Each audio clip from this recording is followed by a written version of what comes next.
Today we're going to talk about several things that happened over the weekend and sort of run through them. We're not going to spend a lot of time on each one.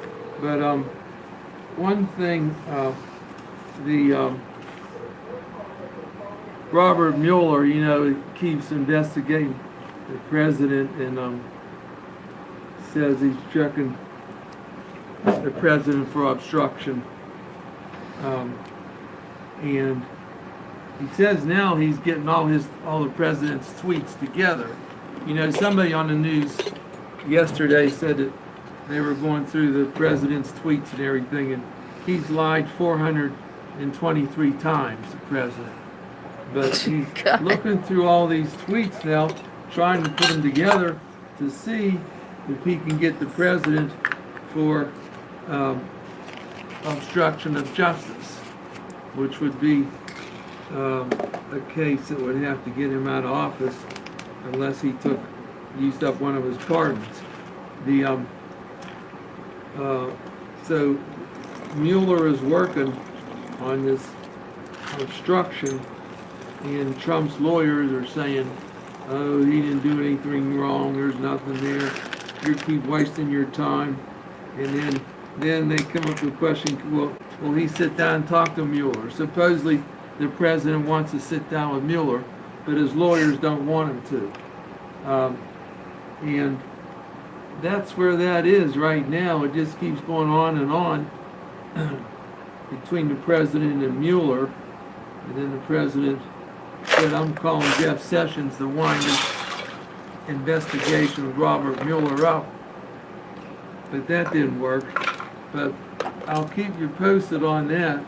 Like I said before, they're saying the president lies, and a girl last night on TV said if you look through his tweets, you'll see where he lied 443 times.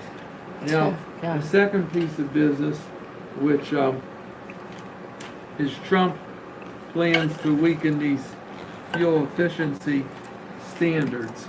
And they passed some standards on fuel efficiency in California, especially in some other states, because they don't want the people on the street breathing that carbon dioxide from the cars and all that.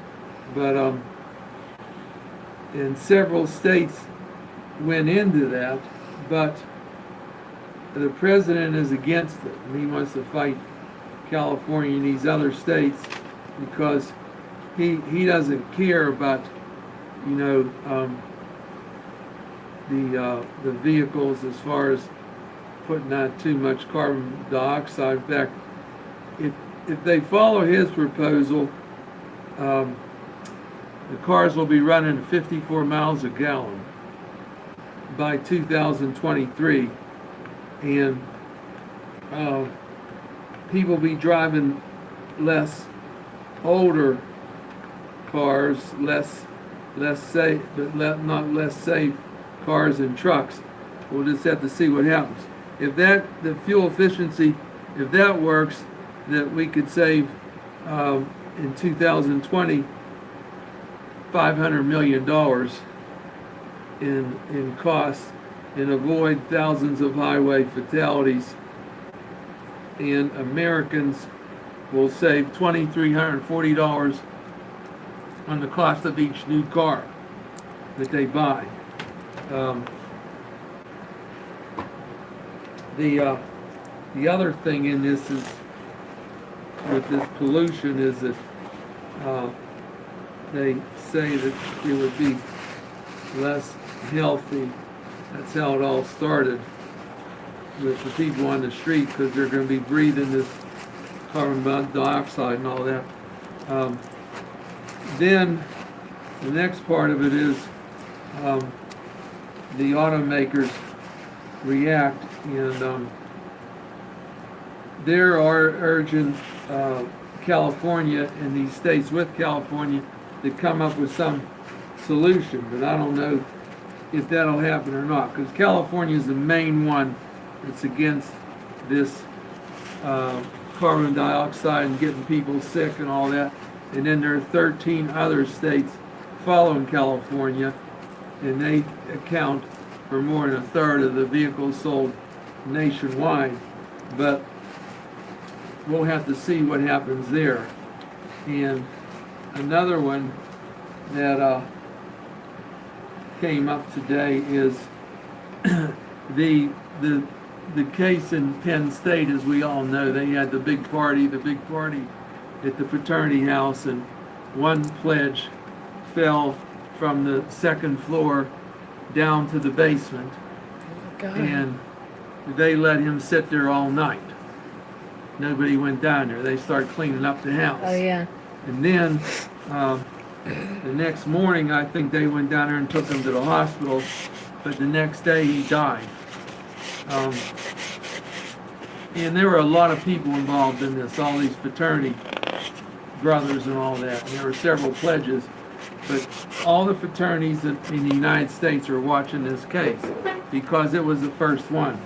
And the case started, I think, a couple years ago, 1st of February, but 2 years ago, and now there are a lot of people in it from the fraternity that's getting charged because they wouldn't even go downstairs and check on this kid. He had bad injuries, head injuries. We saw his parents on television. They're real nice people, and they looked like they were like average people. They worked to get him to college, and they got him to college, and then this happens. But all these fraternities have these big fraternity parties, real big. The one thing I'm not crazy about, this seems to be, I think, the guy who is one of the top line members, and he's the first fraternity brother since. His name's Ryan Burke. This party was in February 2017. They drank all night, and then there was hazing on this boy that they killed. And one thing I'm not crazy about is the judge gave Burke, and I think he was one of the head honchos, gave him no prison time.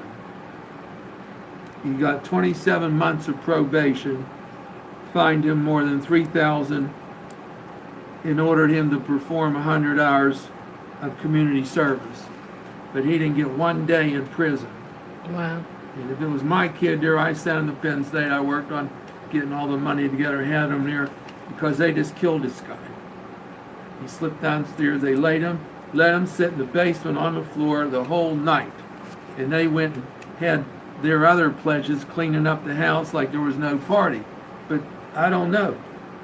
Is that a sentence with this kind of with this happening where you don't serve 1 day in prison? Now there are some other people going to be sentenced. They didn't come up yet, but he's the first one. So I guess this Ryan Burke is one of the top big honchos in the fraternity.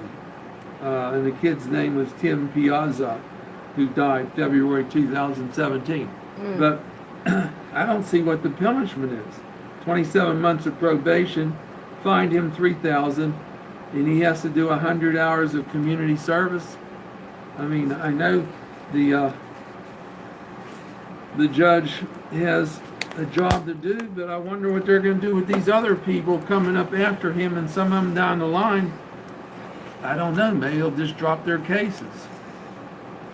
But I think they got to put these people in jail, because every fraternity in the country, and I've talked to people around the country in fraternities, they're all watching this case. There's another case similar at Yale. They're all watching those cases to see what happens. And that's how you influence these other people by, my opinion, is the punishment. Thank you on that one. Another one that's come up is well, the last one is the Pope today, Friday. The Pope today said that as far as he's concerned, the death penalty is always wrong. So he's saying there's no more death penalty. And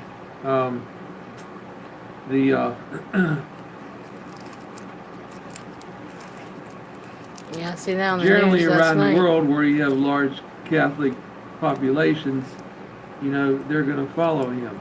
But there's the majority of the world's executions are in 5 countries: China, Iran, Saudi Arabia, Iraq, and Pakistan. The United States was number 8 on the list. I don't want to say anything against the Pope, and I'm not looking to say anything against Catholics, but there's a case right here where we live, we talked about before.